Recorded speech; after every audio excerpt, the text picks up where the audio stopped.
Hey guys, welcome to my channel. I actually changed the name of my channel, so my new channel name and also my Instagram page is now Gusty's Plants. I'm getting more comfortable with my channel and my plants and my subscribers, so I decided to make the change. So now my channel is Gusty's Plants and also my Instagram. So I hope that you guys don't mind this change. Comment down below if you guys like the new channel name, Gusty's Plants, and it kind of goes with me. My name is Gustavo, and you know, it kind of has my name in the title, Gusty's Plants. Anyways, so this video is going to be a what's in my plant box. Now I don't precisely have a box full of plant goodies. I actually don't really have a box, but one of my subscribers told me to make a video on plants that you know, on what's in my plant box, and I thought it was a really good idea. I'll leave the comments right here so you guys know that I'm not lying. But anyways, so yes, I'm gonna do this video, and I don't particularly have lots of items that I use on my plants. You know, I mostly use Hoyas. I mostly have Hoyas in my collection, so and Hoyas are very easy to care for. So this will kind of be a what's in my Hoya box per se. But if you're interested in watching this, just, you know, keep on watching, grab a cup of tea, maybe a little cookie, and ride along.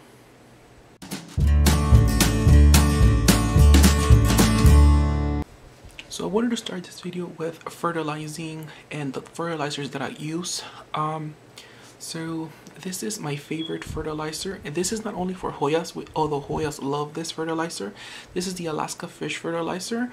So this one is great for outdoor plants as well. I have peach trees, nectarines, wabas, I have plums, I have quince trees, I have Asian pears, I have orange trees, cactus, I have you name it, lemon. But I love using this on those trees because it helps them grow more vibrant and produce a lot of fruits. And it's also a very low dosage. It only has a 511, so it's not that strong of a fertilizer, and it even says in here it won't burn. So that's really cool. I like using this. I also like using this for my Hoyas. Hoyas don't really need a lot of fertilization. Most of the Hoyas are epiphytes, meaning that they don't even grow in soil. Some of them just grow in tree branches or like in crevices that are found in tree trunks. So Hoyas don't really grow in soil, so thereby they don't really require lots of fertilization. So that's why I don't think that you should buy fertilizer for your Hoyas, because you might even burn them off. But this is a really good dosage for Hoyas. It does kind of encourages Hoyas to grow peduncles and grow larger leaves, but it's not really necessary. However, I do use it, and I do recommend using this for Hoyas. The back of my bottle, it's broken, and I don't know how it got like that, because I had it on one of my plants, but I don't know, it just broke off. But it smells kind of funky. You can also use it indoors. It's not gonna have a nasty smell. It does smell like fish, but it's not gonna have a nasty scent. But I do recommend using this fish fertilizer. It's one of my favorites and easy to find. And just to finish off with the fertilizers, these are the same fertilizer, but I have it in two different formats. So I have the Miracle-Gro Orchid Mist fish fertilizer, and I also have the same thing, but in a larger size. This is a 12-ounce spray bottle, and then this is just an 8-ounce. This goes for, I think, $3, and then this goes for like $6. So you might think buying two of these, it's cheaper than buying this because it's only 4 ounces more. I do like this sprayer better. It's more sturdy and it's more convenient to use.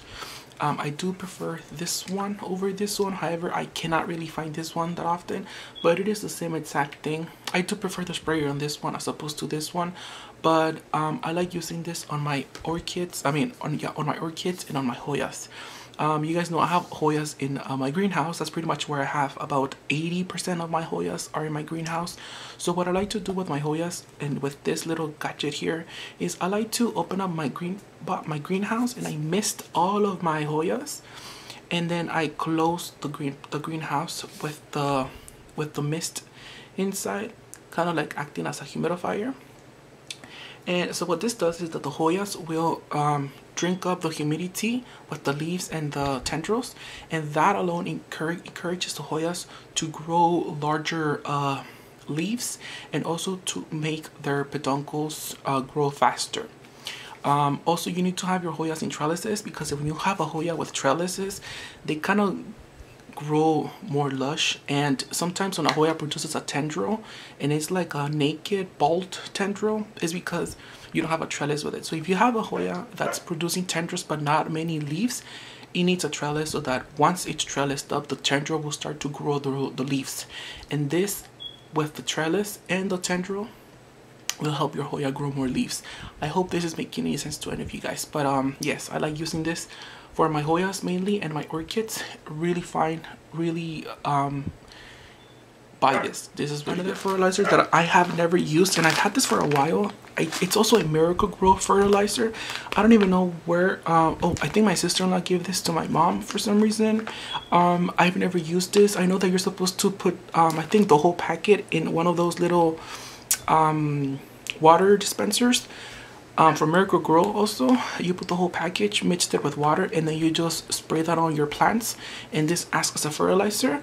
I don't particularly use this, guys. It's blue, and fertilizer shouldn't be blue, or maybe I'm just being a little bit, you know, dramatic, but I don't use this. I haven't used this. If you guys have this and you guys used it, let me know in the comments below, because I'm a little bit scared to use this, and I haven't really done my research on how to use this, but it is something that I had laying on my garden, so I wanted to talk about it. But it's a fertilizer. It's called the Feeder Refill Packet. I have it and I've never used it, but hey, it's a fertilizer. This is my favorite little gadget here. I got this at the Family Dollar for I think $1.99, and it's really nice. I like it. I like to use this with my fresh fertilizer for my indoor Hoyas. I have a few indoor Hoyas.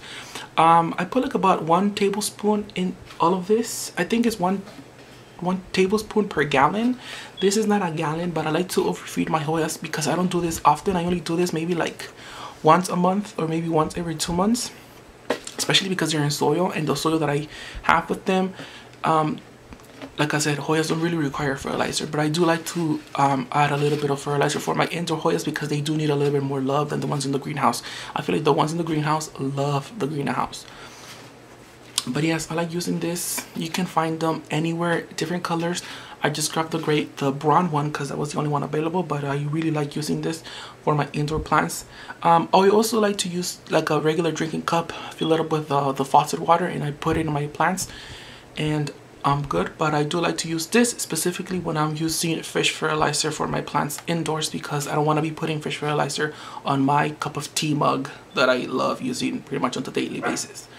But yeah, that's kind of rather disgusting. Keeping it in the Hoya route like this video will be about, this is the bag of leca that I have. I have about 6 Hoyas now in leca, and I'm kind of enjoying the leca, but at the same time I'm noticing as I'm realizing that as I'm using this, I'm realizing that leca is a little bit more it's like it's chill and everything, but I feel like you need to add a lot of nutrients to the water so that the Hoya doesn't die. And I'm like, why am I supposed to be doing this? Like, leca is not cheap. Leca is a little bit expensive. Soil, it's cheap. And I don't really have an issue with my Hoyas in soil. I've never had an issue. So doing this, I feel like buying leca for me was kind of like since everyone is doing it, I kind of wanted to do it. But if nobody was doing it, I would have not done it. You know what I mean? It is expensive, and I do recommend that you buy a little bag of leca just in case you don't like how leca works for you. You don't make the investment on buying a huge bag. So I just bought a little bag, and I'm liking it, but I don't think I'm gonna buy a larger size. I'm enjoying the Hoyas that I have right now in leca, but do I see myself buying a larger size of this? I don't think so. However, I don't recommend that you buy a large size of leca because you might not like it. I'm talking about leca. I also found this little dirty, because I'm serious, it's dirty, this glass container or whatever. I'm thinking of putting leca in here and then putting like a little root, a little cutting of a Hoya that I don't really mind, and seeing how the roots grow in leca. That's something that I really I think I'm gonna do. I'm gonna put leca pebbles in here, put a cutting of a Hoya, and see how the roots show on the glass. So I do have this, and I found this on my kitchen, all the way like on the bottom of the kitchen. So I'm like, I'm gonna wash this and use it for that purpose, but I wanted to mention this on the video. I also have my Velcro. This is perfect for if you have maybe like Refertophoras, Monsteras. If you have like a large stake of not stake, if you have like a large totem pole holding like an epipremnum or a pothos, and you want to kind of, you know, make the pothos go up, Velcro does it for you. I see a lot of people using like a mesh or like strings. I think that could damage the plant. Maybe the string could actually cut through the plant. So I think that Velcro is much safer in that route. So I do recommend a Velcro if you're trying to, you know, pile if you're trying to have your plants go up like in a trellis or like in a totem coir. I do recommend. And Velcro I also have this is a little bit dirty, guys. It's actually very dirty because I have this in my outdoor garden. It actually has a little bit of spider webs, and hopefully it doesn't have a spider that's gonna bite me right now, and you know. But so this is the Garden Safe Fungicide. This is three garden products in one. So this is a fungicide, insecticide, and a miticide. I love this stuff, guys. It's very cheap. I think I only paid $3 or $4.99, maybe $5 for this. I don't remember where I bought this, but I do remember the price. This is one of my favorites, guys. My multiflora, my Hoya multiflora was filled with what was it, mealybugs. You had a bunch of mealybugs all over. Some of the leaves look white. So what I did is I took it out of the pod, even the roots and everything, because sometimes mealybugs can reach deep down on the roots of your plants. So I completely got the plant out of the soil, and I mixed the whole thing with this, and then I put it in a bag, like in a Ziploc bag, kind of like a humidifier, but it was trapped with this. In a matter of like about a day and a half, all of the mealybugs died, and then the plant was back to healthy, guys. I don't recommend doing this for your plants because you could kill them. However, I don't really have an issue with my multiflora. It's not like it's a Hoya, but it's like a little bit of a weird type of Hoya. It feels more like a regular basic indoor house plant, not of a Hoya. That's why I wasn't scared of doing this. I wouldn't do this method of putting this and then putting the bag in like on a Ziploc bag, because you could probably potentially kill your plant. But anyways, I do love using this for my Hoyas and for any kind of pests that I have. I mentioned before that a lot of my plants have spiders, so I don't really have an issue with like a lot of fungus, or not fungus, but like mealybugs, thrips attacking my plants, because the spiders kill them, and also a lot of ladybugs.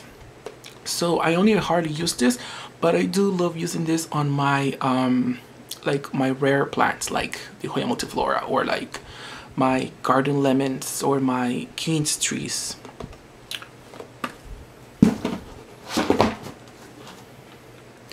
I am almost done, guys, and I have this little box that I wanted to share with you guys. This box right here has a lot of little good things. So this right here, I have my handy dandy scissors, not the ones that I do my unboxings with, but it's a scissor. There you go, a little scissor.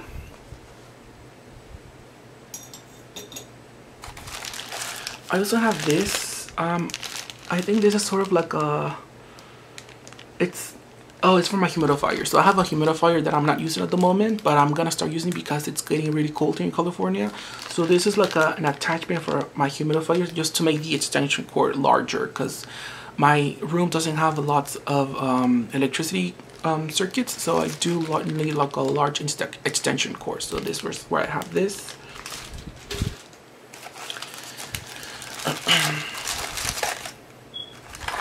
This is what I use for my fish fertilizer. This little tablespoon is what I use for my fish fertilizer. When I use this, I fill up this little measuring spoon with the fish fertilizer, and then voila, and we're all set to go. So I like using this because I don't want to be using a spoon that I eat with to put fertilizer, especially fish fertilizer, in it, and then, you know, God forbid I'm eating teriyaki chicken or something and I'm using that spoon, and in my mind it's gonna be like, oh my god, I have fish fertilizer, then I'm probably gonna get sick. So this is why I use my own little plastic designated spoon for my fish fertilizer.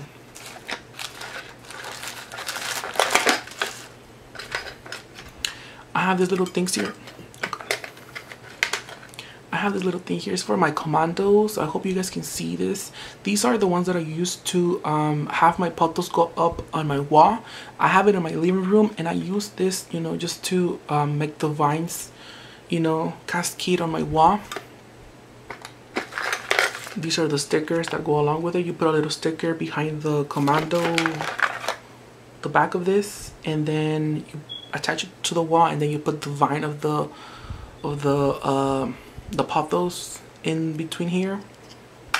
Easily. Really cool. And this little thing here that I have is a fast something. It's a fast tape. I like using this when I accidentally buy mugs. A lot of my pots crack with time, especially my terracotta pots. They crack with a lot of water. So I like using this to patch them.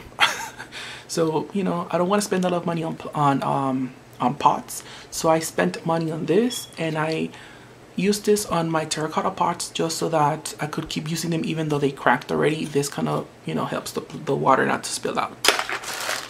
Anyways, guys, this is it. I have a few little things that I want to share with you guys still.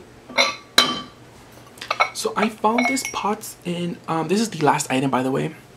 And then the last item that I want to share with you guys is I found this pots in Walmart. This one that you're seeing here is in blue. I have it in black, green, brown, burgundy, and something else. I forgot the color, maybe gray. But these are self-watering pots, guys. And they're terracotta right here. This is a terracotta pot.